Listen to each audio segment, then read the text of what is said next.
Hey guys, tonight we stretch out across a smooth stone floor that feels like it's been kissed by the sun. Your eyelids are already drooping, but your toes? They're toasty. There's no radiator, no electric blanket, just a quiet warmth rising from beneath you. Ancient and alive. Welcome to a Roman villa somewhere between 100 BCE and 200 CE, where the floors hum like a whisper and the walls smell faintly of soot, citrus, and victory. You're about to learn how the Romans kept their feet warm, their baths steamy, and their guests quietly impressed. Of course, you probably won't survive this. The soot levels down in the heating tunnels are atrocious. The labor is unrelenting, and the whole system depends on literal fire underneath your house. One cracked tile, and it's not ambiance, it's arson. So before you get comfortable, take a moment to like the video and subscribe, but only if you genuinely enjoy what I do here. Let me know in the comments where you're watching from and what time it is in your corner of the world. Now dim the lights, maybe turn on a fan for that soft background hum, and let's ease into tonight's journey together. You stir under a blanket made from wool linen, or something scratchier than either, and you feel it again, that steady warmth rising up from the marble beneath you. No fire in the room, no smoke, just comfort. You sit up slowly, glancing across the floor. It's clean, polished, and faintly gleaming, but something tells you this luxury isn't magic. It's engineering. Ancient, clever, occasionally smoky engineering. The Romans called it the hypocaustum, literally underburn. A hidden world of heat that runs beneath your room like a gentle underground dragon. It's not just a floor. It's a ceiling too for the fire below. Beneath you, bricks stand in tidy rows like red stone mushrooms holding up the floor. Between those pillars, warm air flows pumped in from a furnace room, somewhere to your left where slaves? Yes, we'll talk about that. Keep the flames burning day and night. The floor above is suspended on these pillars and topped with tiles, a layer of concrete, and then the fancy stuff mosaic marble or something called opus signum, which sounds like a Harry Potter spell, but is really just crushed pottery mixed with lime. And it's working. The floor radiates heat, warming the room from the bottom up like a slow exhale. It's not a bonfire. It's a breath. You shuffle forward and step onto another part of the floor, warmer here, closer to the furnace source. It's all based on airflow. Romans weren't just inventing plumbing and concrete. They were accidentally flirting with HVAC. With no electricity, no thermostats, and a lot of trial and error, they created an underfloor heating system that still works in some ruins today. Historians still argue whether the first hypocaust was invented by a Spanish enthusiast named Sergius Orata or by Roman engineers building bathhouses for elite senators with cold toes. Either way, it started in the bathhouse, and eventually the idea wandered into homes like this one, where silence and warmth now mingle with the scent of garlic and oil lamps. You step across a tessellated floor, each tile warm and precise, and hear nothing but the faint hiss of air moving through terracotta ducts. There's no creaking, no clanking, just the subtle sigh of yesterday's fire still echoing underfoot. It's impressive, it's cozy, it's kind of absurd, because here's the thing. Ancient Rome is loud, chaotic, often smelly. And yet, this floor is calm. It doesn't just heat your feet, it silences the madness. The fire below becomes not destruction, but comfort. You wander to the edge of the room, press your hand against the wall, and feel it heat creeping up clay pipes embedded vertically in the plaster flues known as tubuli that channel smoke up and out. It's like the whole house breathes, not with lungs, but with brick and ash and pressure differentials. But don't get too dreamy. Down below, someone's feeding that fire.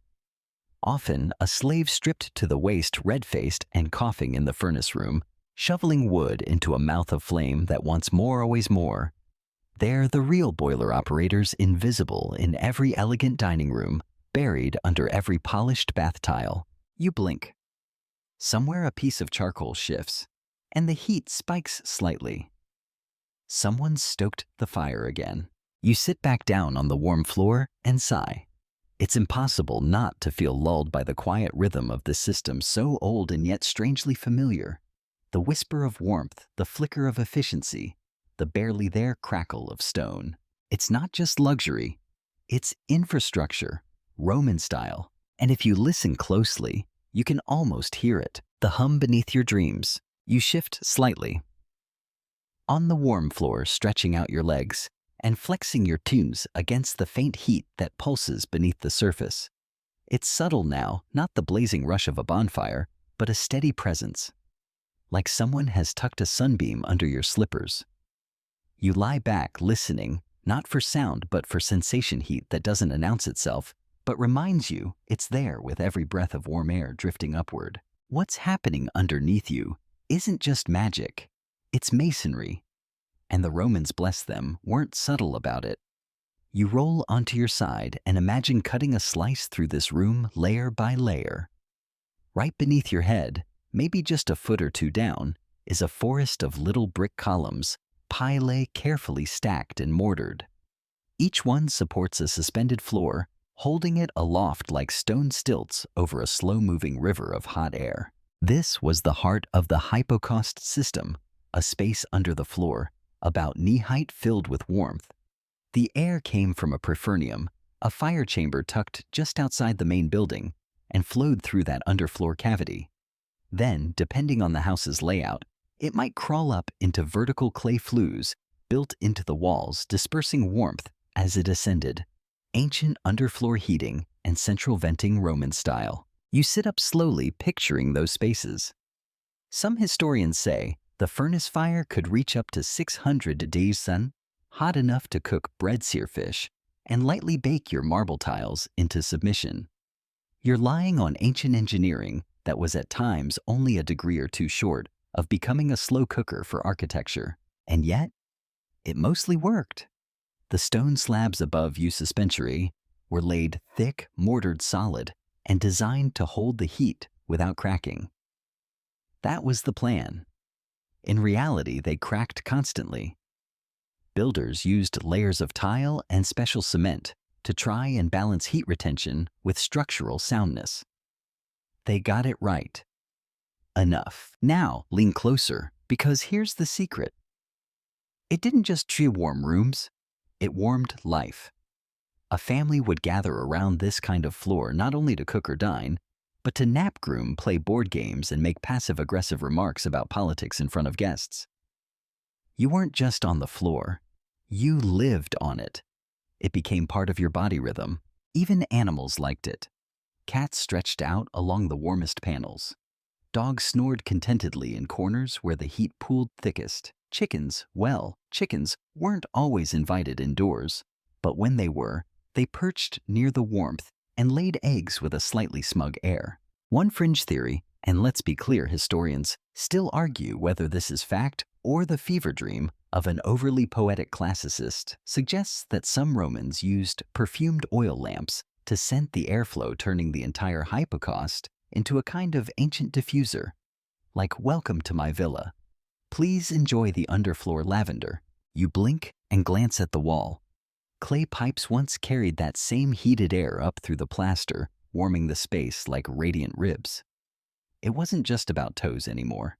It was about rooms breathing heat from beneath, from behind, from below, layered warmth in all directions. And then there's the sound, or the lack of it. Modern systems hum, buzz, click. The Roman hypocaust didn't do any of that. It breathed.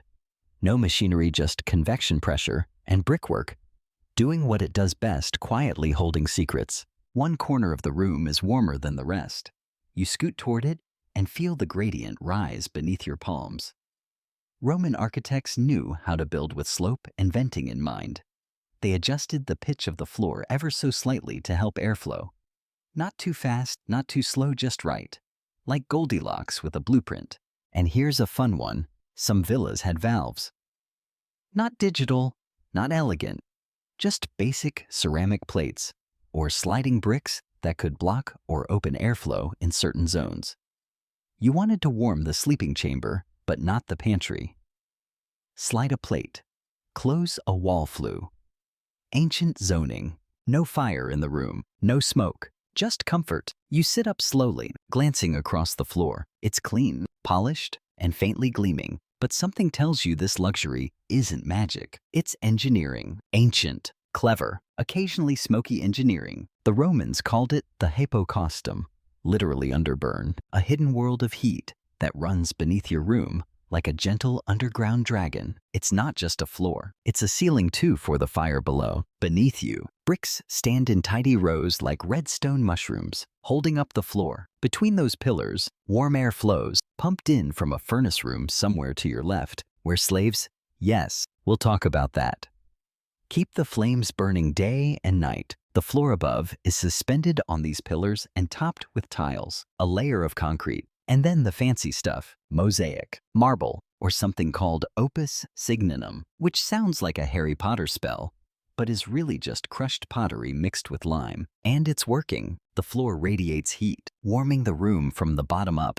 like a slow exhale. It's not a bonfire, it's a breath. You shuffle forward and step onto another part of the floor warmer here, closer to the furnace source. It's all based on airflow. Romans weren't just inventing plumbing and concrete.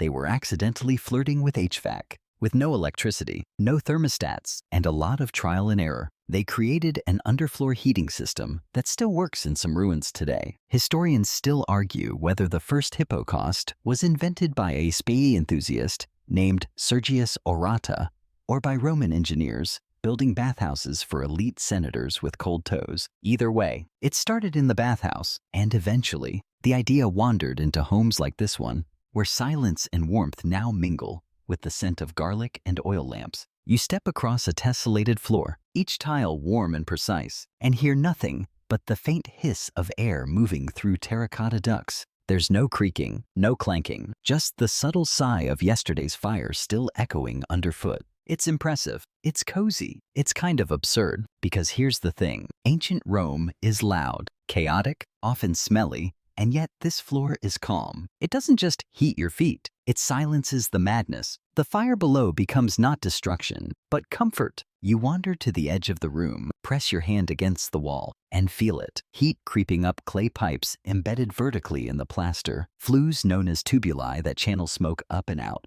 It's like the whole house breathes not with lungs, but with brick and ash and pressure differentials. But don't get too dreamy. Down below, someone's feeding that fire, often a slave, stripped to the waist, red-faced and coughing in the furnace room, shoveling wood into a mouth of flame that wants more, always more. They're the real boiler operators, invisible in every elegant dining room, buried under every polished bath tile. You blink. Somewhere, a piece of charcoal shifts, and the heat spikes slightly. Someone stoked the fire again. You sit back down on the warm floor and sigh. It's impossible not to feel lulled by the quiet rhythm of this system, so old and yet strangely familiar. The whisper of warmth, the flicker of efficiency, the barely there crackle of stone. It's not just luxury, it's infrastructure, Roman style. And if you listen closely, you can almost hear it, the hum beneath your dreams. You shift slightly on the warm floor, stretching out your legs and flexing your toes against the faint heat that pulses beneath the surface.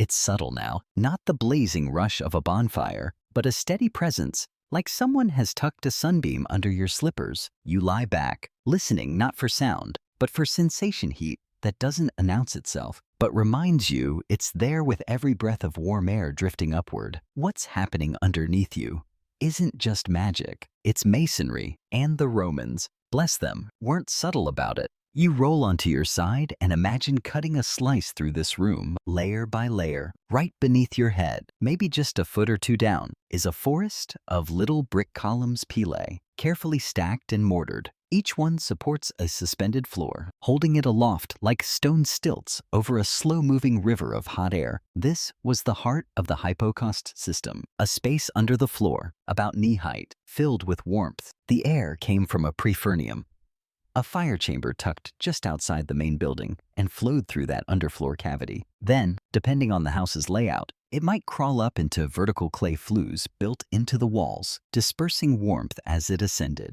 Ancient underfloor heating and central venting, Roman style. You sit up slowly, picturing those spaces, Some historians say the furnace fire could reach up to 600 degrees hot enough to cook bread, sear fish, and lightly bake your marble tiles into submission. You're lying on ancient engineering that was, at times, only a degree or two short of becoming a slow cooker for architecture. And yet, it mostly worked. The stone slabs above you suspensory were laid thick, mortared solid, and designed to hold the heat without cracking. That was the plan. In reality, they cracked constantly. Builders used layers of tile and special cement to try and balance heat retention with structural soundness. They got it right. Enough. Now lean closer, because here's the secret. It didn't just warm rooms. It warmed life. A family would gather around this kind of floor, not only to cook or dine, but to nap, groom, play board games, and make passive-aggressive remarks about politics in front of guests. You weren't just on the floor, you lived on it. It became part of your body rhythm. Even animals liked it. Cats stretched out along the warmest panels. Dogs snored contentedly in corners where the heat pooled thickest. Chickens weren't always invited indoors, but when they were, they perched near the warmth and laid eggs with a slightly smug air. One fringe theory, and let's be clear, historians still argue whether this is fact or the fever dream of an overly poetic classicist, suggests that some Romans used perfumed oil lamps to scent the airflow, turning the entire hypocaust into a kind of ancient diffuser, like, "Welcome to my villa. Please enjoy the underfloor lavender." You blink and glance at the wall. Clay pipes once carried that same heated air up through the plaster, warming the space like radiant ribs. It wasn't just about toes anymore. It was about rooms breathing heat. From beneath, from behind, from below, layered warmth in all directions. And then there's the sound or the lack of it. Modern systems hum, buzz, click. The Roman hypocaust didn't do any of that. It breathed. No machinery, just convection, pressure, and brickwork doing what it does best, quietly holding secrets. One corner of the room is warmer than the rest. You scoot toward it and feel the gradient rise beneath your palms. Roman architects knew how to build with slope and venting in mind. They adjusted the pitch of the floor ever so slightly to help airflow. Not too fast, not too slow, just right. Like Goldilocks, with a blueprint. And here's a fun one. Some villas had valves, not digital, not elegant. Just basic ceramic plates or sliding bricks that could block or open airflow in certain zones. You wanted to warm the sleeping chamber, but not the pantry. Slide a plate. Close a wall flue. Ancient zoning. Of course, there were drawbacks. You couldn't exactly turn the heat off. If the fire was burning, the whole hypocaust warmed up. And if no one was tending it, the warmth faded fast. Which meant one very Roman thing. You needed people, usually slaves, often many. Someone had to wake before dawn, gather firewood, and stoke the praefurnium until it growled like a dragon and pushed that first breath of hot air beneath the floor. You lean back on your elbows, imagining the system roaring quietly into life at sunrise. Stone warming from below, rooms waking up, residents shuffling into daylight with warm feet and groggy eyes. And the smell, if you were lucky, wood smoke, old citrus peel thrown into the fire, maybe rosemary from last night's roast. If you were unlucky, ash, mold, and something in the walls the builder swore he dealt with. Still, this system held together for centuries. From villas in Italy to bathhouses in Britain, it traveled with the legions. They stamped out roads, aqueducts, and little islands of comfort. Hypocausts, glowing like hidden hearts beneath the chaos. You shift again, smiling as the floor sends up one last sigh of warmth beneath your ribs. Not magic, just masonry. You roll over gently, the floor warm against your side, and think about what it takes to keep this whole thing glowing. It's easy to romanticize it now, the quiet, the subtle heat, the elegance of ancient design. But let's be real, someone, somewhere nearby, is probably covered in ash, sweating profusely, and shoveling logs like their life depends on it. Because, in many cases, it did. The fire doesn't light itself. Beneath your villa, nestled at the edge of the building, or tucked into a low side chamber, sits the praefurnium. It sounds fancy. It's not. It's a furnace wide-mouthed, greedy, and always hungry. The fuel, mostly wood, sometimes charcoal if you were posh, sometimes dried animal dung if you weren't. If it burns, it works. Roman efficiency at its smokiest. The labor behind the warmth was invisible but relentless. Slaves called servi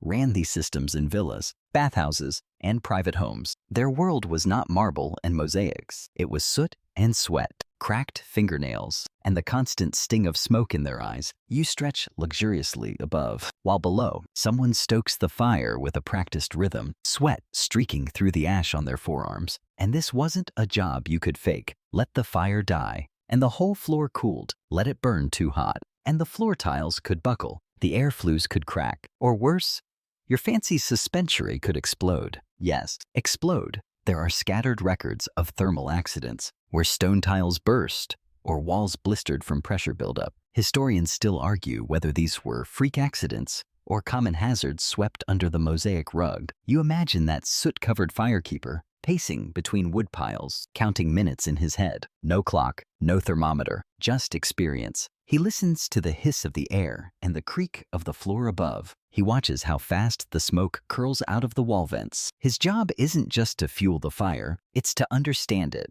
You wander toward the corner of the villa where the floor feels hottest. A vent nearby puffs faint warmth against your ankle. You crouch down and imagine peering into that prefurnium. Red, hot walls, a low roar, flames licking the arched brick ceiling. It's a belly of heat tucked under the skin of civilization. It's also, frankly, a fire hazard. Some villas placed the prefurnium just outside the main structure, connected by a duct under the wall to keep flames and smoke at a polite distance. Others didn't bother. You might have your living room directly above an inferno, with nothing between your slippers and disaster.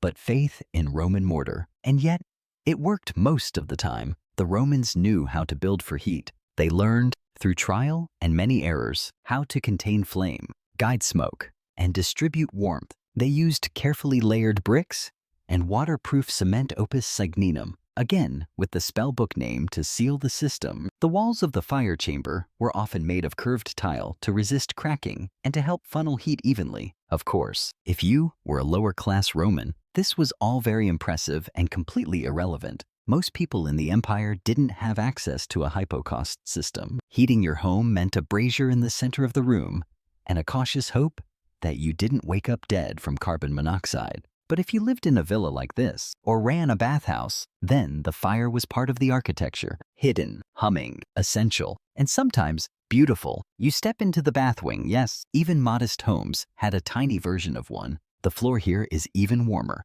the air thicker. Romans used hypocausts not just for bedrooms or dining areas, but for steam rooms, warm rooms, hot rooms, tepidarium, caldarium, and laconicum. Each had its own temperature, its own vent settings, its own acoustic mood. A fun quirk. In some bathhouses, sound echoed through the flues. You might be soaking in hot water while hearing ghostly moans drifting through the walls, thanks to the acoustics of hot air moving through clay pipes. Imagine trying to relax while a wall whistles Gregorian tunes from next door. Historians still argue whether this was an intentional design feature or an unfortunate result of creative plumbing. You wipe imaginary condensation from your brow. In this wing, the fire does more than heat your feet.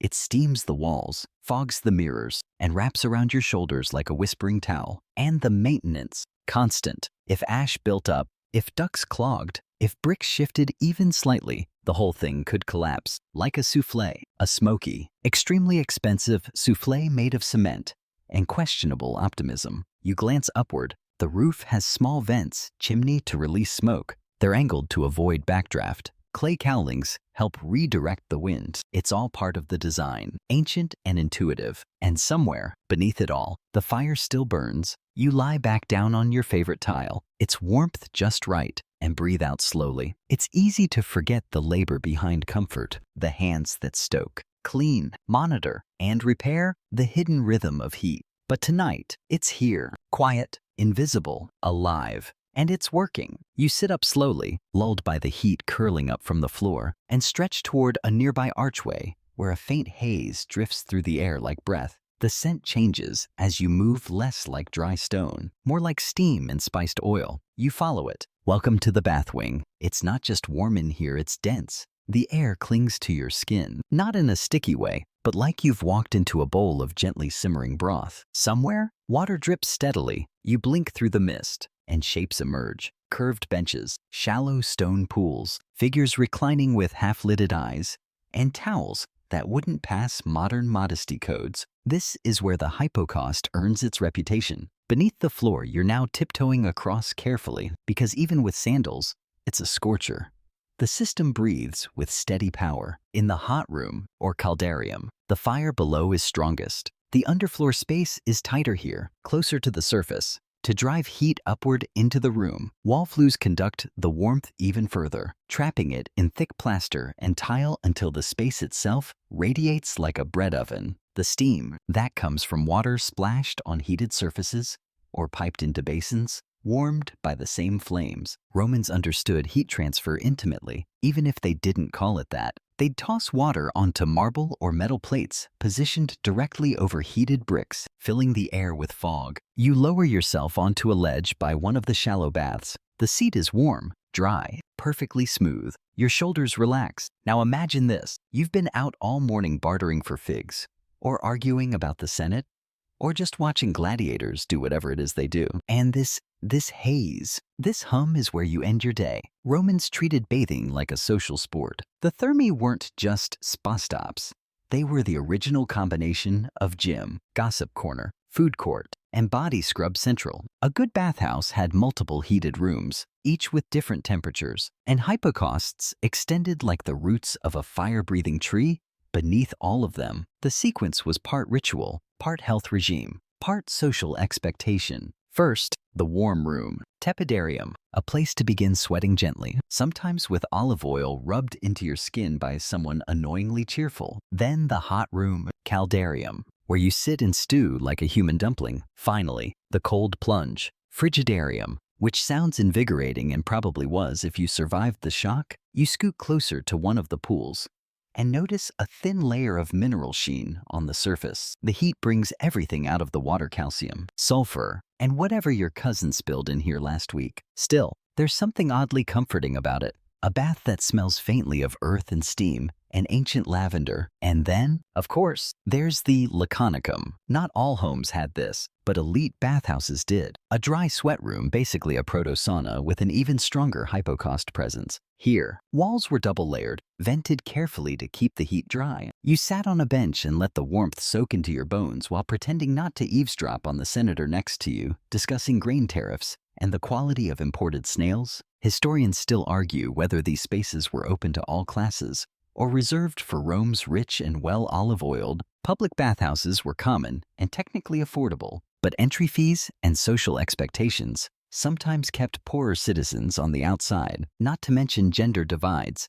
Most baths were separated by time or layout, with occasional overlaps that caused much side-eye and awkward towel adjustments. You move through the bathhouse slowly now, passing into the cooling room. The floor here is still warmed, but lightly, just enough to keep the chill at bay. It's like the system exhales more gently the farther you get from the fire. A woman lounges nearby, letting her hair dry against the warm tile wall. A child giggles, chasing steam shadows across the floor. An older man wipes down his arms with a scrap of linen, murmuring something about the air being good for his joints. You're part of this now, not just an observer, but a body soaking in the rhythm of fire and water. In this space, the hypocaust isn't just about heating, it's about atmosphere, experience, a kind of theater of warmth. And yes, let's acknowledge one odd fringe theory while we're here. Some archaeologists once proposed that certain bathhouse mosaics, geometric patterns, looping lines, swirling shells weren't just decoration. They might have been subtle maps of airflow, visual cues to where the heat was strongest, or how to walk through the room for maximum steam exposure. No one's confirmed it. Historians still argue whether that's insight or overthinking. But wouldn't it be lovely if the floor showed you how to feel better? You pad softly back toward the sleeping quarters, cheeks flushed, skin tingling, hair lightly damp. The bathhouse fades behind you, but the warmth stays, tucked into your limbs. The fire never leaves. It just follows, back through the ducts, under the stones, along the walls, always moving, always whispering. You settle onto the same warm tile where you began, body relaxed, breath slow, muscles softened like dough left to rise beside the hearth. Above you, stars flicker faintly. Below you, the ancient furnace exhales again, and you drift. You wake to the sound of faint footsteps, not dramatic, not urgent, just the soft shuffle of sandals on stone. Someone is stirring near the hearth, checking the coals, adjusting a ceramic vent tucked discreetly into the corner of the floor. You watch from your spot on the warm tiles, stretching like a sleepy cat,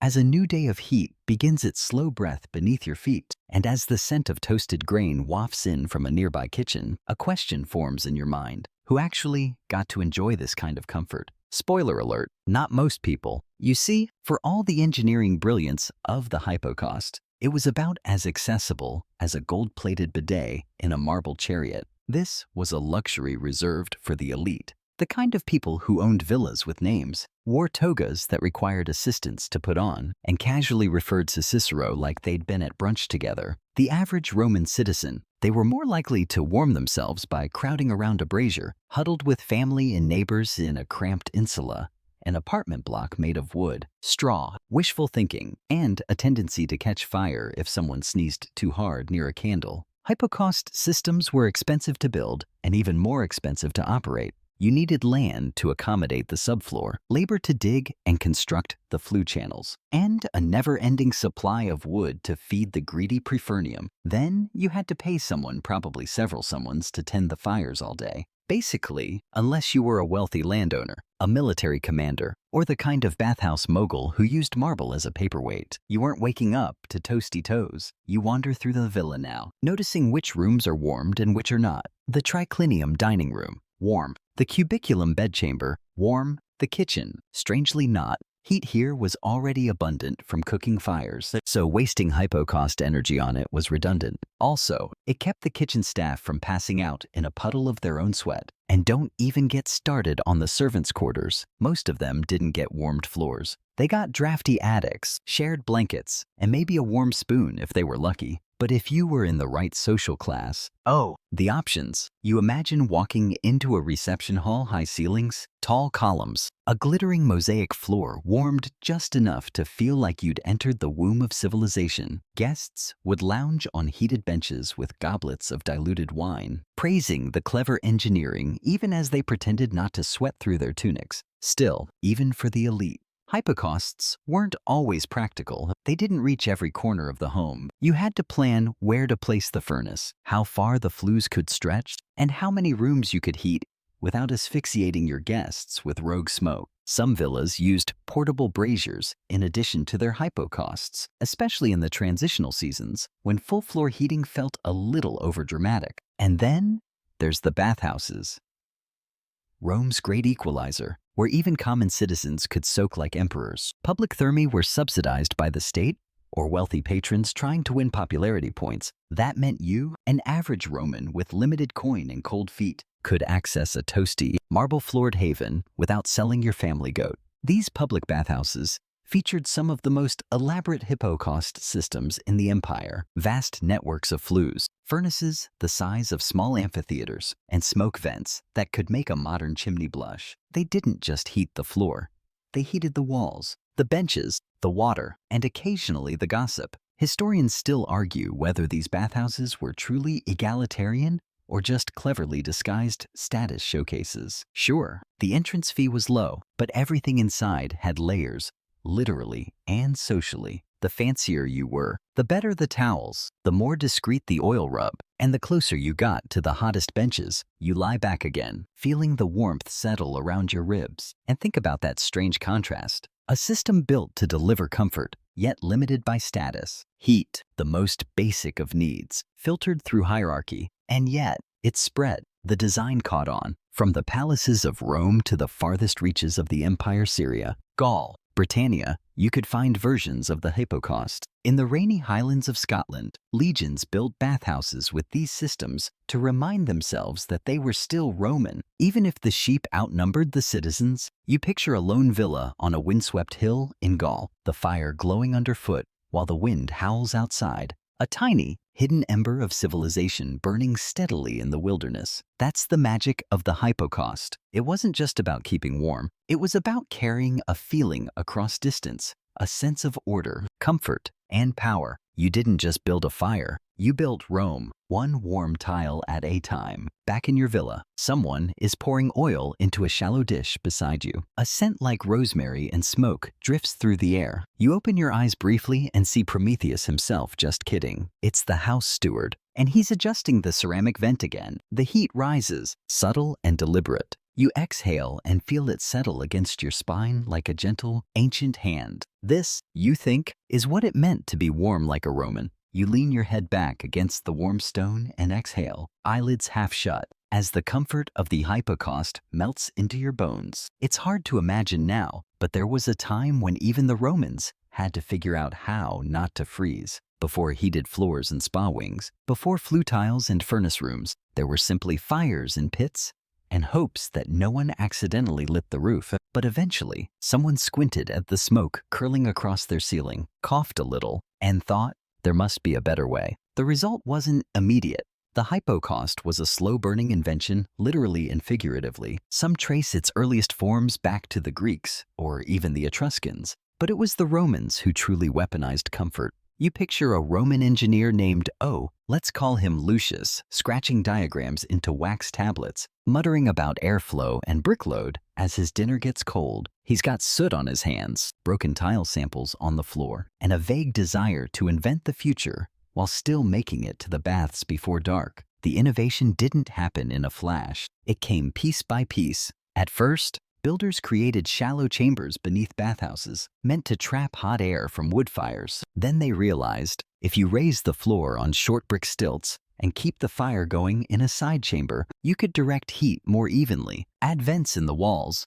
and voila, your architecture now breathes. And breathe it did. You shift slightly on the floor, imagining that first successful prototype, the moment someone stepped barefoot onto a newly warmed slab and didn't immediately recoil in pain or disappointment. That had to feel like magic. From there, it spread. Fast, emperors caught wind of it figuratively, not just from the steam vents, and started commissioning palaces with hypocaust systems, sprawling beneath vast marble corridors. The elite followed suit, then the army, then even some public institutions. Archaeological remains show hypocausts built beneath not just bathhouses and villas, but schools, temples, and even warehouses. Yes, apparently, even Roman shipping manifests deserved warm floors. But it wasn't just about function. The hypocaust became a symbol not just of wealth, but of control. To own warmth was to own power. In a world where nature ruled and storms knocked down empires, the ability to command heat under your floor was a quiet defiance of chaos. Still, the system had flaws. You sit up slowly and glance toward an old flue on the far wall, blackened, crumbling, still whispering ghostly warmth. Romans had to invent special bricks, flue tiles with hollow chambers to better channel heat, and cement that could withstand near-constant thermal stress. Even so, floors cracked, walls blistered, and let's not forget the occasional, unintended barbecue.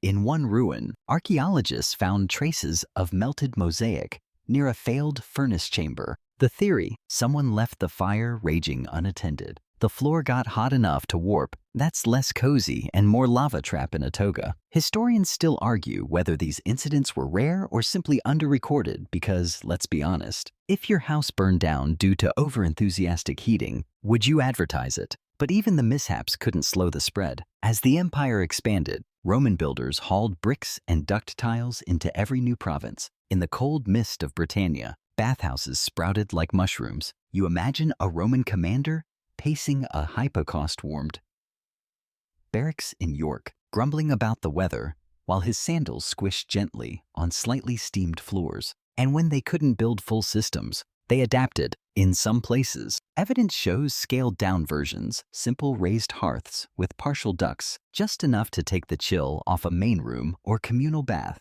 You imagine villagers in Gaul, clustered around the one heated room in their settlement, sipping thin broth and arguing over who got to sit closest to the warmest tile. Comfort became community. A heated floor was more than a luxury.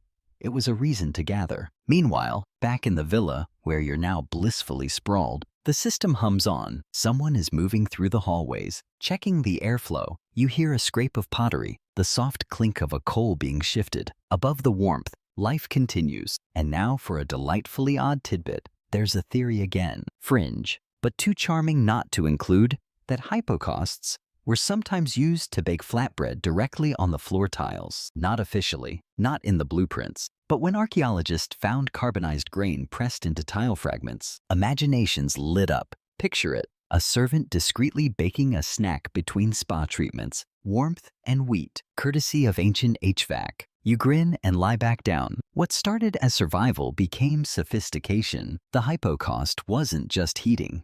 It was architecture in dialogue with the body. It shaped how Romans moved, where they sat, what they built, and even what they wore. Thin wool togas indoors, possible because of radiant floors. And then came the decline. Eventually, the empire fractured, wealth shrank, infrastructure crumbled, wood grew scarce, and the hypocaust systems complex, labor-intensive, soot-belching beasts began to vanish. One by one, the fires were allowed to go out, but not entirely. In fragments, in ruins, in echoes beneath ruined bathhouses and dusty villas, the idea lingered. You feel it now, under your back, in the hush of warm stone, not just heat, but memory, because somewhere between fire and engineering, between ash and artistry, the Romans left behind a whisper: keep warm, keep building, keep dreaming. You shift slightly on the floor, warmth pressing gently against your spine, and imagine the echo of sandals padding through this space centuries ago. Not just soft, slippered footsteps of lounging nobles, but the practical slap-slap of workers checking vents, stoking fires, and ensuring that the world above stayed perfectly, invisibly warm. Because, as with all impressive things in history, someone had to clean it.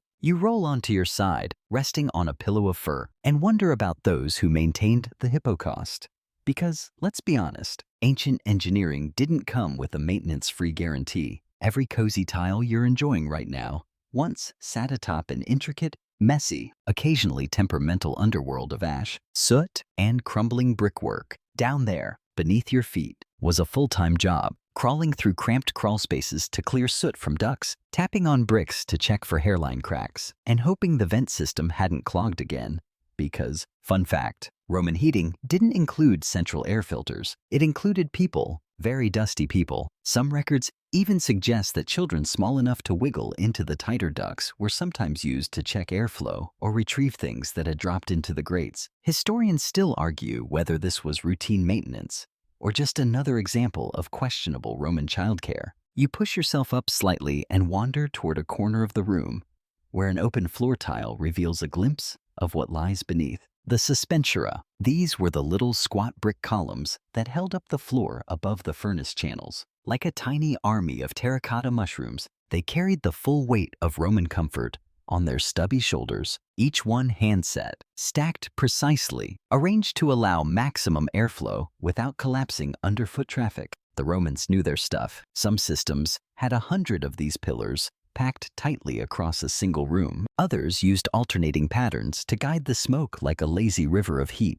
And yet, despite all the precision, the system was inherently vulnerable. Moisture seeped in, mice tunneled, earthquakes cracked the brick foundations. There are letters, real ones, from Roman officials begging for more workers to clear blocked flues because the soldiers were getting cranky and the commander's feet were cold. You crouch by the tile and imagine a soot-covered laborer squinting into the gloom, poking a long iron rod into the ducts, a sudden puff of ash, a muttered curse in Latin. He clears it, adjusts a broken vent, then crawls back out, blinking at the light, like a mole that's just fixed central heating. And yet they did it, day after day, across hundreds of sites, because once you'd felt warm marble underfoot, there was no going back. Even the design evolved over time. Early hypocausts were simple: fire chamber, raised floor, done. But as Romans learned more and as rich patrons grew pickier, builders added features: baffles to direct the smoke more efficiently, dome-shaped ceilings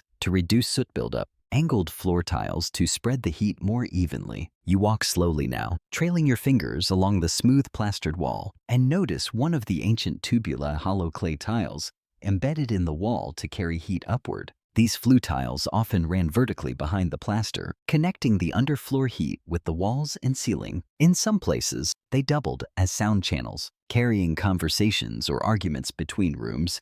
In a weird game of imperial telephone, there's even one theory still hotly debated: that certain houses used these ducts to intentionally channel aromas from kitchens or perfumed baths, turning their homes into early versions of scented spas. Imagine living inside a very classy, slightly smoky potpourri. You stop at a mosaic panel on the floor and smile, not because of the art.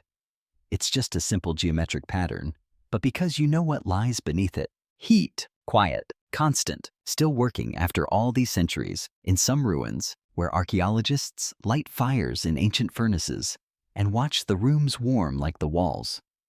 Remember what they were built for. Some of those ruins even show evidence of makeshift repairs patches of mismatched brick, scorched tiles swapped with stone. Clearly, even ancient homeowners knew the joy of temporary fixes that lasted a decade too long. You imagine Lucius the engineer again, muttering about budget cuts while slapping mortar over a hairline crack and calling it innovation.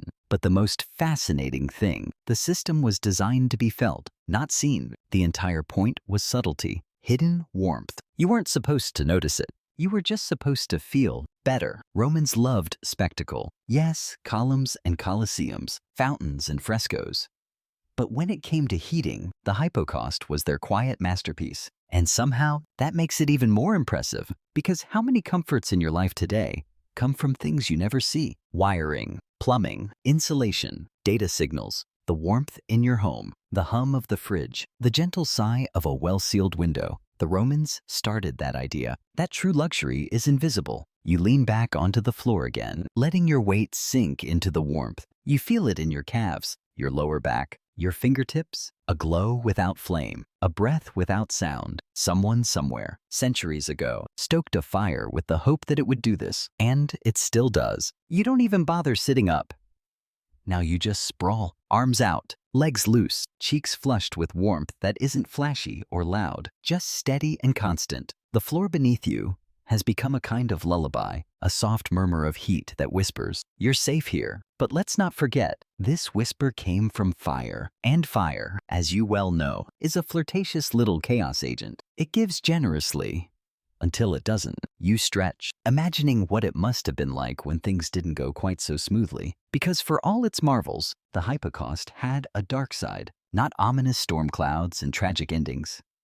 Dark, just the kind of chaos that happens when humans mix wood, air, bricks, and ambition. To start, the furnaces were hot, not cozy fire pit hot. We're talking molten metal levels of heat. The praefurnium, the fire chamber that fed the system, often glowed with an intensity that could incinerate your sandals if you got too close. It required constant tending, usually by enslaved laborers or hired firekeepers who worked in the bowels of these warm buildings, sweating buckets and inhaling ash all day long. It wasn't glamorous, it wasn't relaxing, and sometimes it wasn't safe. Historical records mention buildings that, let's say, spontaneously unbuilt themselves thanks to overheating. Overzealous hypocausts could warp floor tiles, crack stone benches, and in at least one recorded case, burn a noble's backside so badly that he spent the rest of his days standing, allegedly. Historians still argue whether that was a design flaw or simply divine punishment for bad poetry. And the fuel, that was another challenge. Wood doesn't magically appear. The more villas and bathhouses the empire built, the more forests they stripped. Large estates needed entire outbuildings to store firewood stacked, seasoned, protected from rain, and teams of workers to manage it. The fire was hungry, always hungry. In colder provinces like Britannia or Germania, heating a house for an entire winter took planning worthy of a military campaign. No trees, no toast. Hypocausts were efficient for their time. Yes, but only when fed. You turn your head slightly and see the soot marks on the arch near the furnace room, old stains, long faded, but still lingering like ghosts of the heat that once lived here. This villa may be quiet now, but you can feel its history echoing in every warm breath under the floor. And not just history, but engineering. You think about how they did it. No electricity, no metal ducts, just bricks, fire, airflow, and geometry. The layout was deliberate. Rooms closest to the furnace were the warmest. Farther out,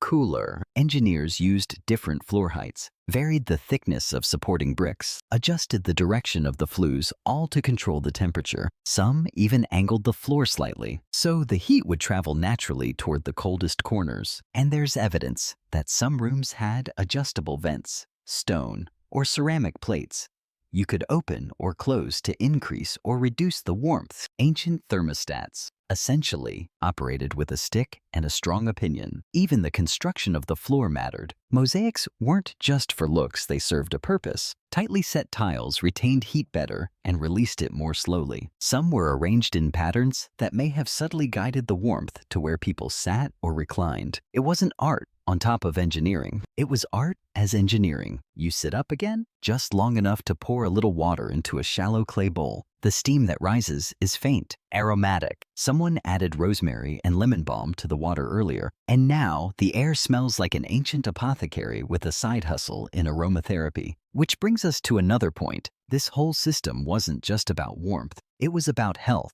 The Romans believed in the healing power of heat. Bathhouses weren't indulgence. They were hygiene. Warm rooms opened your pores. Steam flushed out bad humors. A good sweat was practically a medical prescription, and for those who couldn't afford a personal physician, a hypocaust heated bathhouse was the next best thing. You breathe in deep, the scent of warm herbs curling through your nose, and think of all the people who passed through these rooms: generals, poets, merchants, children, cooks, all of them wrapped in the same invisible blanket of warmth. Even emperors. Some of the grandest hypocaust were built in imperial palaces.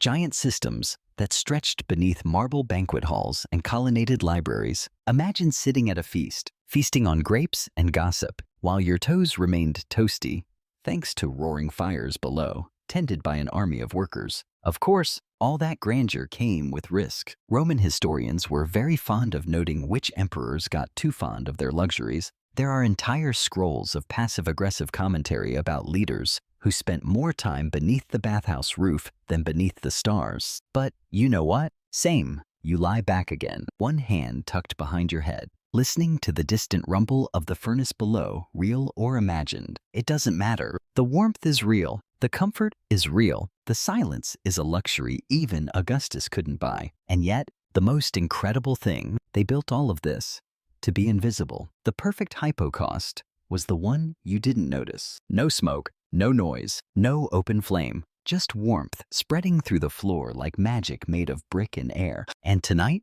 as the stars prick the sky beyond the atrium's open ceiling, you feel it again, the weight of centuries pressing gently into your skin, not as burden, as invitation to rest, to breathe, to remember that somewhere, long ago, someone stoked a fire.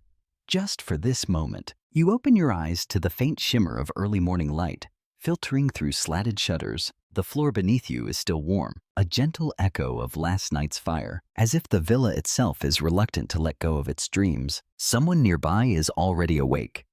You hear the quiet clink of clay bowls, the soft thud of sandals against stone. Breakfast is coming, and with it, another day of warmth, comfort, and quiet ingenuity. But before the aroma of spiced porridge fully fills the air, you stretch out one leg and press your heel into the floor. The heat feels different here, milder. Maybe the vent in this section is narrower, or maybe the firekeeper didn't stoke that side as strongly. Either way, it reminds you the hypocaust wasn't perfect.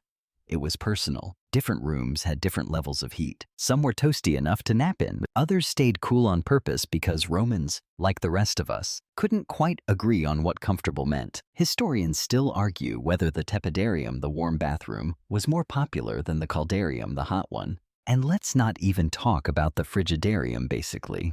A glorified dare involving icy water and misplaced confidence. But in the home, the hypocaust created an environment where temperature itself became a design choice. You wander now, barefoot, through the villa's outer corridors. You pass by a study where scrolls are stacked like sleepy sentinels, their edges slightly curled from moisture. The floor here is cooler, on purpose. Heat and ancient papyrus don't mix well. The Romans knew this, too. Engineers and scribes worked together to strike the perfect thermal balance, warm enough to write without numb fingers, cool enough to not turn Aristotle into ash. Next comes the dining room, still dark, still hushed. The floors here are deeply warm, radiating upward in lazy ways. When guests gather later, they'll recline on couches that rest directly above these golden vents. It's strategic, almost mischievous. A well-heated seat made for lingering, perfect for conversations that drift between philosophy and roasted figs. You pause beside a small basin inset into the floor, a labrum, once filled with cold water for balance and refreshment. A reminder that Roman luxury was not always about more. Sometimes it was about contrast. That's where the hypocaust truly shined. It wasn't just about getting warm. It was about managing how you got warm. Slowly, evenly, with intention. It's the same with other bathhouses. You remember the sequence now, how a visit wasn't just a soak, but a ritual. You'd move from cold to warm to hot, then back again. Your body relaxed, shocked, soothed, and steadied, all while surrounded by marble, mosaics, and the low hiss of steam slipping through flues like a whispered lullaby. The Romans didn't invent comfort, but they turned it into an art form. And not just inside. You step out now into the peristyle.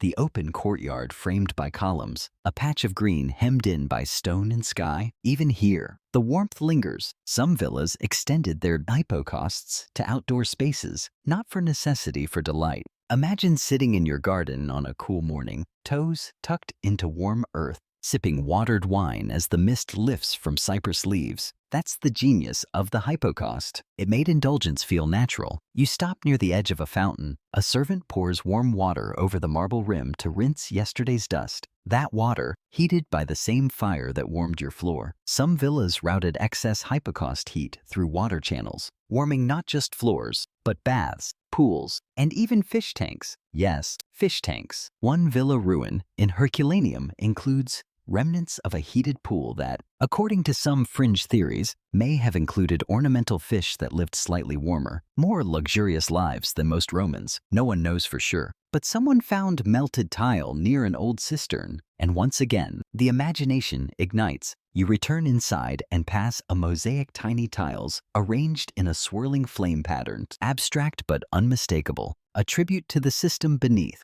Romans often honored their invisible comforts with visible symbols, flames, chimneys, even tiny birds exhaling steam like feathered teapots. That warmth was a source of pride and knowledge. The engineers who built and maintained these systems weren't just bricklayers.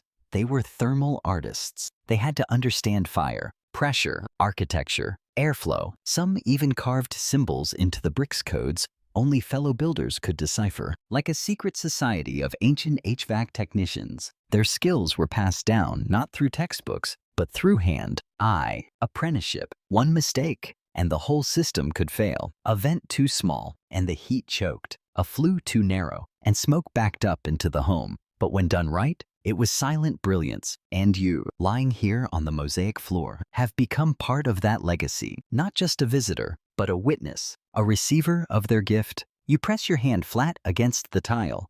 The heat is soft now, not hot, not gone, just enough, like it's waiting. The sun climbs slowly, painting golden stripes across the columns as you step quietly through the villa's rear gallery. The floor here, slightly warmer near the inner walls, slightly cooler by the open arches, feels like walking through a symphony of stone and fire. Each step hums a different note. You pause near a doorway and peer into a smaller room, simple, narrow, intimate, probably once used for dressing or study. But here's the curious thing. The floor in this room is cool, not accidentally, but intentionally, because even in a house engineered for warmth, the Romans respected the importance of balance. Too much heat could be oppressive, too little, dangerous. The hypocaust wasn't a space heater.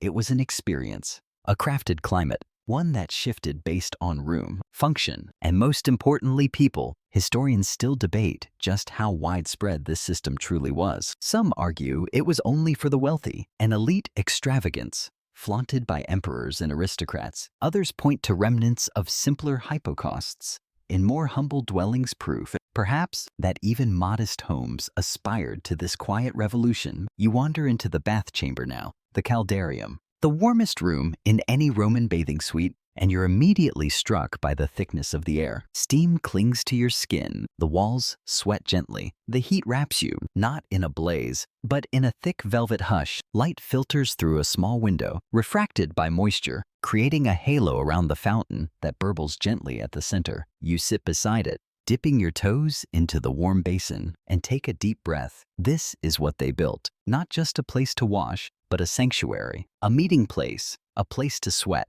reflect, gossip, plan. The hypocaust made all of this possible not with magic, but with math and fire. The ceiling above is curved not just for style, but to trap rising steam and funnel condensation away from the bathers. Even the tiles underfoot have been worn smooth by centuries of footsteps. The warmth rises steadily from beneath, uninterrupted, like time itself. Someone enters quietly behind you. A woman in a loose wool tunic, a clay cup in her hand. She smiles, hands you the cup, and sits nearby with a sigh of pure contentment. The cup is filled with something herbal, slightly bitter, very warm. You sip, it tastes ancient and comforting. A recipe that's seen centuries. You think of all the others who've passed through this space, all the sandals lined up by the entrance, all the towels, the oils, the whispered conversations, some about politics, others about lovers, probably a fair few about someone who always hogs the best spot by the hottest tile. Romans? They were many things, but quiet was rarely one of them. And yet here, in this warm cocoon, silence feels sacred. You lean back and rest your head against the wall. Steam curls lazily in the air. The cup warms your hands. Your limbs feel loose, softened, as if the centuries themselves are unwinding. There's something deeply human about this. To gather in warmth, to create comfort, to make art out of utility, and the hypocaust hidden, humming, humble is the foundation of it all. Later, you find yourself in the laconicum, the dry heat room. This one's hotter, harsher, fewer people, just those who like to sweat in solitude. But even here, the floor is heated just right. Not so hot it scorches, not so cool it shocks. The stone bench you sit on has a faint heat trace where others have rested before. You place your hand there and feel the ghosts of 1,000 mornings. Romans weren't shy about heat. They chased it, managed it, revered it. The hypocaust was more than comfort. It was discipline. It had to be built correctly, stoked carefully, monitored daily. Fire wasn't just a flickering light. It was a relationship. And the Romans, bold, brash, brilliant, made that relationship into an entire way of life. You wander next into the service corridor behind the baths. The contrast is immediate. Here, the floor is cool, the air faintly sooty. This is where the fire lives. The prefernium, the heart of the system. The chamber glows red-orange. You feel the pulse of it from meters away. Coals crackle, wood hisses, the walls breathe heat. You imagine the firekeeper crouched there, feeding the beast, sweaty, silent, focused, knowing the exact moment to stoke, the right kindling, the good wood, the perfect balance. Without him, none of this would work. No steam, no warmth, no civilization. Really, because the Romans didn't conquer the world on legions alone. They did it with roads, with laws, with infrastructure. And this glowing chamber of heat and bricks was part of that story. You stand there a moment longer, letting the heat stroke your skin, and whisper a quiet thank you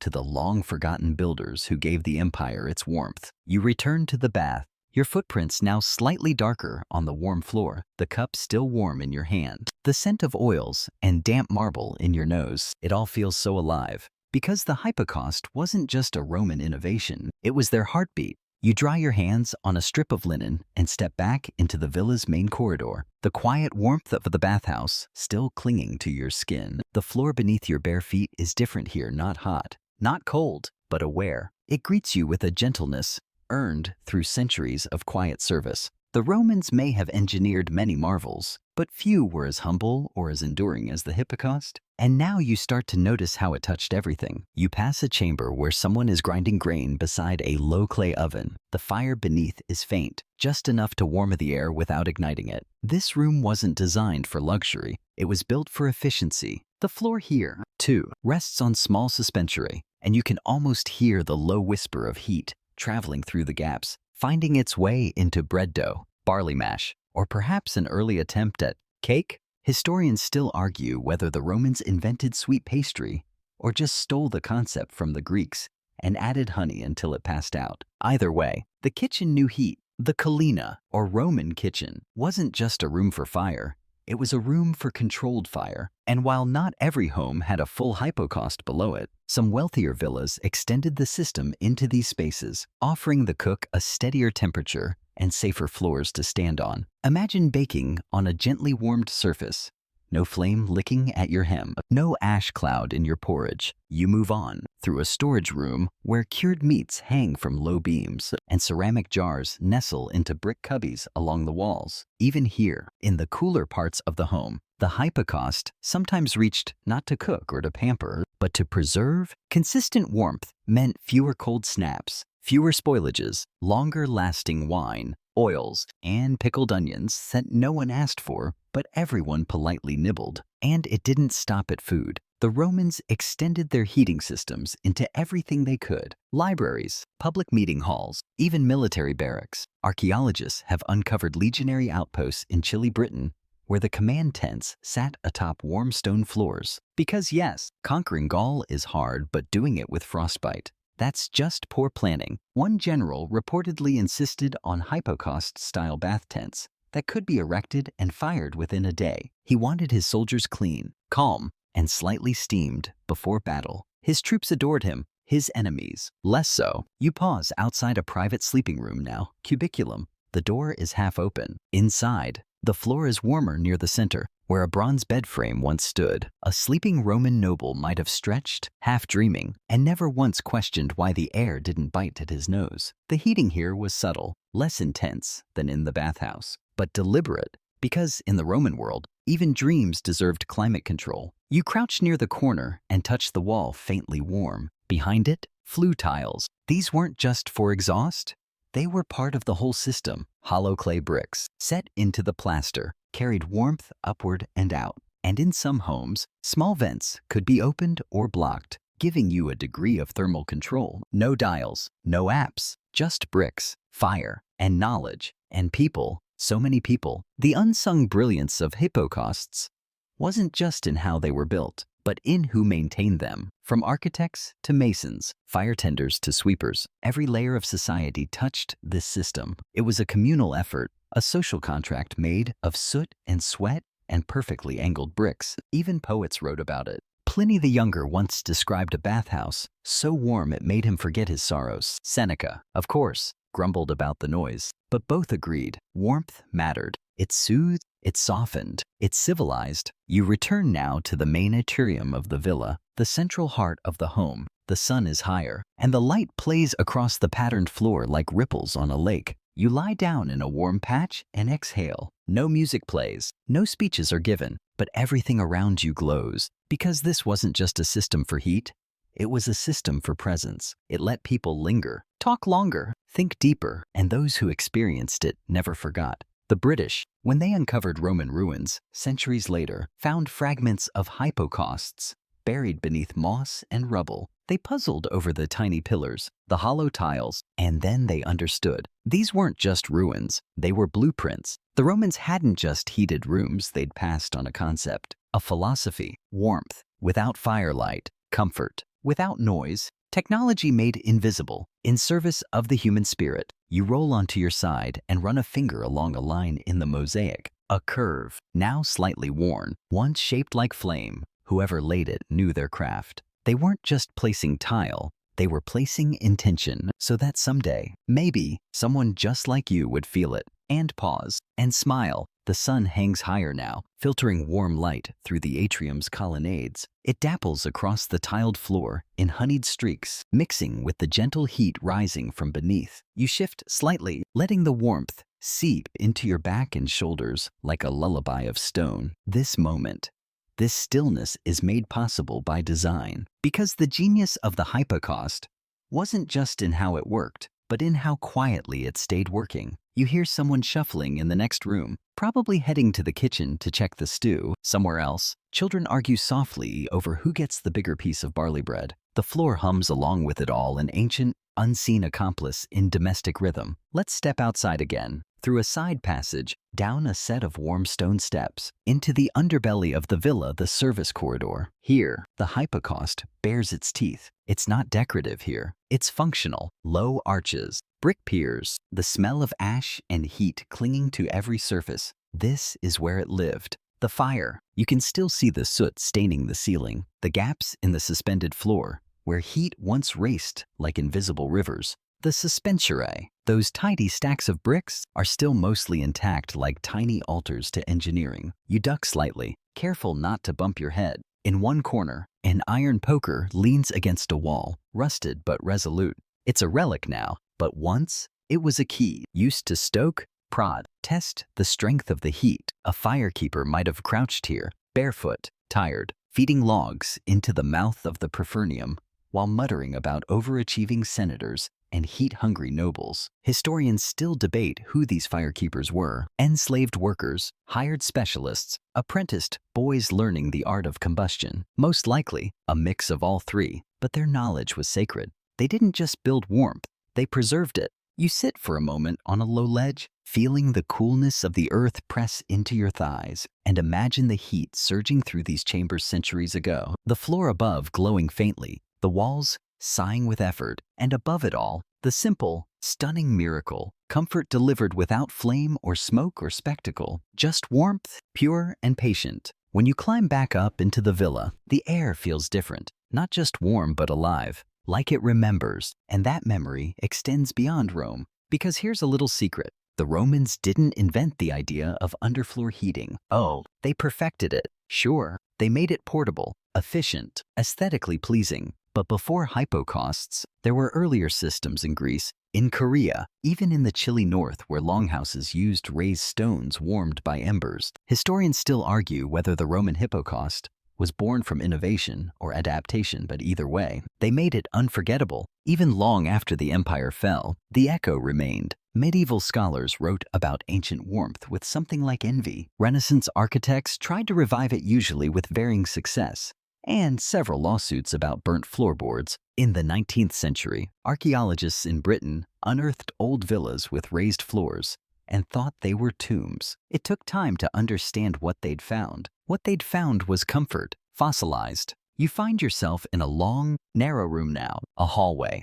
perhaps, or a winter chamber, the kind of place meant for quiet evenings and fewer guests. The floor here is delicately warm, just enough to loosen your joints, to melt the ache from your heels. And on the wall, look, a faded fresco, peeling, chipped, but still beautiful. It shows a scene, a woman reclining, steam rising in gentle coils behind her, beside her, a brazier, beneath her. If you squint, the faint suggestion of bricks, suspensura, maybe, a visual whisper of the technology beneath her silken robes. She looks peaceful. She looks like you feel now. You sit on a worn cushion in the corner, press your back against the wall, and close your eyes for a moment. The sounds of the villa continue: clay clinking, soup bubbling, fire sighing under stone. But it's all background now. The real music is under you. This warmth, this presence makes everything else possible. No drama, no spectacle, just radiant stillness. And as you rest, the questions begin to drift back. Who invented this? Who laid the first brick? Who tested the first floor to see if it could hold both warmth and a reclining senator with a cheese addiction? We don't know all their names,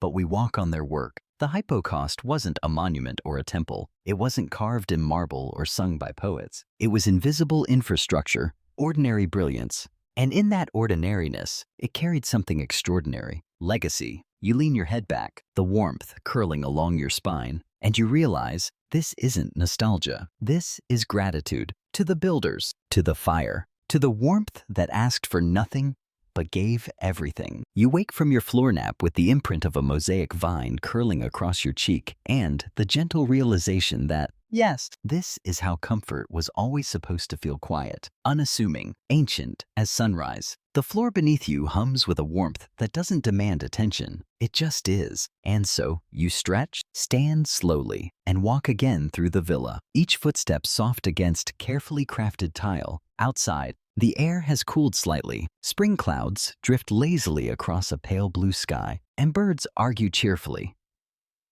In a fig tree near the garden wall, a servant nearby rakes the courtyard gravel into symmetrical patterns with a kind of meditative focus. Even this order, intention, feels warmed by the hidden fires beneath. You wander toward the edge of the estate, past weathered colonnades and sleeping citrus trees, toward a structure less adorned than the main villa, but no less fascinating. A public bath, not grand, not imperial, just functional, clean, and most importantly heated. These neighborhood balnea were often tucked into city blocks or villa outskirts, humble successors to their more luxurious siblings, the thermae. Still, the technology beneath them was unmistakably hypocaust, and the experience delightful. Here, warmth was democratic. A few coins, a short walk, and suddenly your bones were as pampered as a senator's. This is where gossip flowed hotter than the steam, where business was negotiated, friendships repaired, schemes plotted usually while wrapped in a towel and nibbling something questionable from a street vendor. The room you step into now, the tepidarium, is already thick with warmth,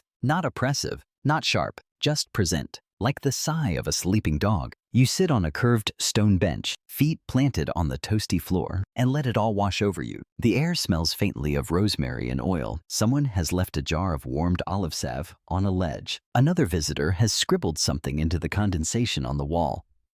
Probably poetry, possibly a crude drawing of a gladiator. Heat invites softness. Softness invites mischief. A trio of boys walk in, laughing too loudly, their sandals slapping against the floor. One tests the temperature by hopping from foot to foot. Hot stone dance, he shouts. You smile? Because even in ancient Rome, the floor was an experience. Historians still argue whether these smaller bathhouses had full hypocaust systems or just heated slabs near the furnace, but ruins show evidence of both. What's certain is that wherever the fire could go, it did go, even into the countryside. You step back into the open air and wander down a path leading through olive groves and terraced fields. Villas were not the only places to enjoy heated floors. Archaeological digs have uncovered rural estates, villa rusticae, with modest hypocausts in private quarters or even livestock sheds. Yes, cows on warm floors. It seems even Roman cattle were better housed than modern landlords would permit. In one site, remnants of a heated chicken coop were found. Historians are divided. Was it for egg production, health, or just sheer luxury poultry? You'll never know. But the image of a smug hen sunbathing on a heated tile lives rent-free in your imagination. You keep walking, downhill now, past crumbling aqueducts and the faint echo of hoofbeats. You reach a set of broken arches,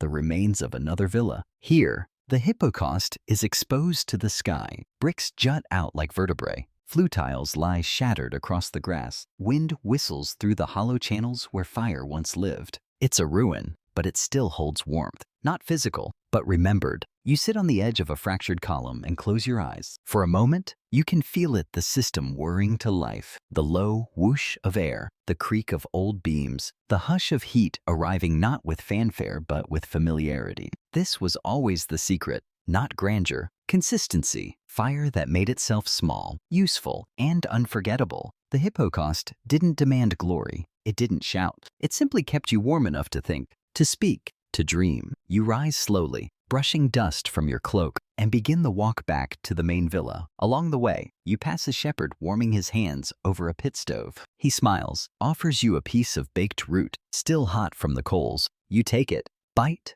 It's earthy, sweet, and perfect. The shepherd gestures to the rocky hills behind him. Even out there, he says softly, they build warm floors now. You nod, because of course they do. The idea spreads, like heat itself, invisible, inevitable. And as you crest the final rise, the villa comes into view again.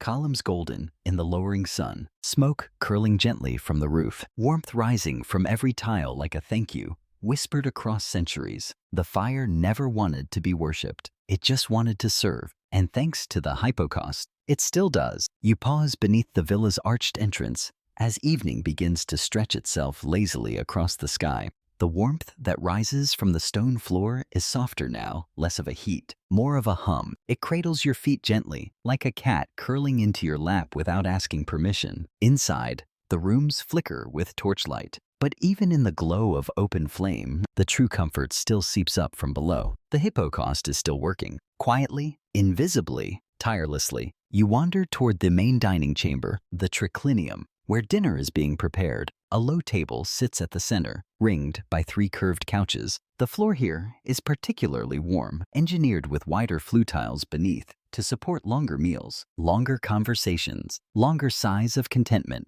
A woman with a bundle of herbs at her hip walks past, muttering something about spoiled dates and forgotten garum. She leaves behind a trail of scent fennel, Bay. Time each note warmed by the floor beneath. You follow the smell to the kitchen. Tonight's meal is simple. A thick stew with barley, bits of meat, some crushed olives, bread, fresh from a floor-heated oven, sits wrapped in linen beside a jar of honey. It smells like patience. Someone nearby is gently warming a jug of wine by resting it on a flat clay tile that's been sunken into the hypocaust floor. The idea is pure genius, no open flame, no scalding edges, just warmth, coaxed slowly, like the beginnings of a song. You're offered a taste. It's tangy, spiced, slightly smoky. You raise your eyebrows. They laugh. You learn it was aged in a clay pot that once sat too close to a hypocaust flue and picked up a bit of personality. And somehow, it works. In this house, even accidents are delicious. As everyone gathers, the room fills not with music or shouting, but the gentle murmur of comfort. People recline on cushions, press their hands to the warm stone beneath, and exhale. No one talks about the floor, because when something just works, it fades into the fabric of life. The hypocaust has become background, an invisible gift, now woven into the rhythms of their days. A boy drops his cup. It doesn't shatter, it bounces, oddly enough, and he scoops it up, sheepish. Turns out, the tile here has been fitted with a thinner stone overlay, softer, more insulated. Historians still argue whether it was designed for foot comfort or just for clumsy children with questionable grip strength. Either way, it's proof that the system adapted. The fire gave warmth, but people gave it nuance. You eat slowly, you sip something minty, and then, as plates are cleared and sleep begins to tug at shoulders and eyelids, someone tosses a pinch of herbs into the fire pit for scent. The smoke curls upward, and so do the stories. A girl begins to tell one. Her voice is soft, her rhythm careful. It's about a god who brought warmth to mortals, who suffered for it, who watched from afar. The god's name shifts: Prometheus, Promethan, fire giver. But the core stays true. He stole fire and gave the world something more. You lie back on a cushion, full and warm and wrapped in history. Your eyes flicker toward the ceiling, where faint frescoes show stars, vines, and little golden flames. Someone painted them centuries ago, perhaps as a blessing, perhaps as a joke. You feel yourself sinking, not just into sleep, but into place, into the idea that warmth, real warmth, isn't just about temperature. It's about being held, about safety, about memory stitched into heat. Prometheus never asked for statues. He gave fire without demanding glory. But here, under the tiles, behind the bricks, inside the vents, his gift still lives. You walk through one final hallway before bed. The floor here is faintly lit by oil lamps. The tiles glow softly. You see that someone has scratched a symbol near the wall. A simple flame, ringed with dots. It's not art. It's not a warning. It's a reminder. The fire doesn't belong to gods anymore. It belongs to us. And every time a warm floor greets tired feet, every time a stew simmers evenly in a clay pot, every time a child lies curled on a gently heated tile with a full belly and a crooked grin, Prometheus wins. Quietly, completely, night settles in with velvet steps, draping the villa in a hush that feels earned. You wander into the quietest room of all. A sleeping chamber, with one oil lamp flickering gently on a shelf, casting soft golden shadows across the walls. The floor beneath you is still warm, not by accident, but by memory stone that remembers fire, brick that remembers purpose. Prometheus sleeps again, not far away, not because he's exhausted, but because peace finally found him. His brow has softened, his hands are loose. No chains, no eagle, just the soft, slow rhythm of someone allowed to rest. You settle on a low mat beside the wall, your head resting on a woven pillow, the floor humming gently beneath your spine. This warmth doesn't demand anything of you. It just is. It asks nothing except that you feel it. A small pot of wake water sits nearby, warm bark tea, steeped in herbs. Someone set it there for the morning. Even in rest, they're thinking of each other. That, too, is a gift of fire. Above you, the ceiling is painted in constellations, rough, imperfect stars daubed in gold leaf, now faded to soft bronze. One in the corner has a face. A child must have added it. You smile. Of course they did, because this is a home now, not a relic, not a ruin, a home. And the fire, once a stolen secret, is no longer sacred because it's forbidden, but because it's familiar. People drift in and out of the chamber. Some carry bowls, some hum. One crouches by the coals at the edge of the room and tucks them in with bark and moss, like bedding down a newborn ember. It's not ceremony, it's care. There's laughter somewhere down the hall. Someone tells a bad joke. Someone else snorts through their nose. A third says, shh, but no one listens. The heat continues. You lie very still, breathing it in. The walls here have seen centuries. They've soaked in dreams, sweat, sleep, and slow conversations whispered at midnight. They've heard stories, some true, some wildly embellished. The one about a goose that laid eggs directly onto the hypocaust. Dubious. Still, the tales continue. This room doesn't echo. It holds, like a cradle made of time and tile. You reach out and touch the floor beside you, feeling its soft persistence. Somewhere underneath, hidden flues still curl like ancient vines. The warmth that rises isn't loud, it's legacy. You think about the first Roman builder who laid down a row of suspensory, who glanced at his calloused hands and said, "This'll change everything," and then did it again and again, until homes breathed. You think about the woman who first tested cooking flatbread on a warmed floor tile, burned it, probably, tried again, got it right, smiled, called it dinner. You think about a child centuries ago, curled beside the same kind of stone, listening to a lullaby and dreaming of fire-shaped gods with wild hair and soot-streaked smiles. You think about Prometheus, still here, not above you, in a myth, but below, in every ember tended, in every warm tile stepped upon with bare feet and quiet thanks. He doesn't need to appear anymore. He's woven into the architecture, into the air, into the act of reaching for warmth, not with fear, but with trust. The storm outside never comes. Just a breeze, just a flicker of wind curling under the eaves.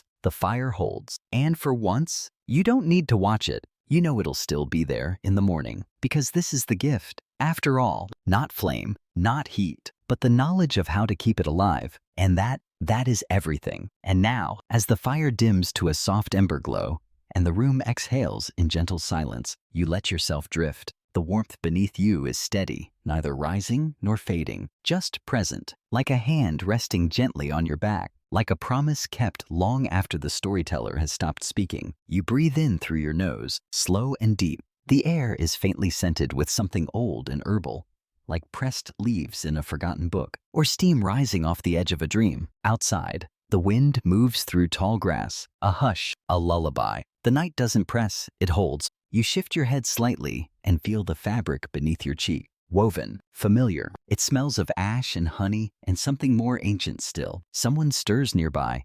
Maybe Prometheus, maybe a friend, but they don't speak. There's no need, because here, at the edge of memory and myth, everything has softened. Time, like coals, glows instead of burns. The fire that once defied gods now flickers gently between humans and stars, not to destroy, but to comfort. And you're safe, you're warm, you're exactly where you should be. So close your eyes. Let the weight leave your limbs. Let the tile beneath you hold you. Let the breath of history wrap around you like a quilt. And let your thoughts settle like ashes into calm. The fire will still be here in the morning. And until then, sleep well, sleep warm, sleep long.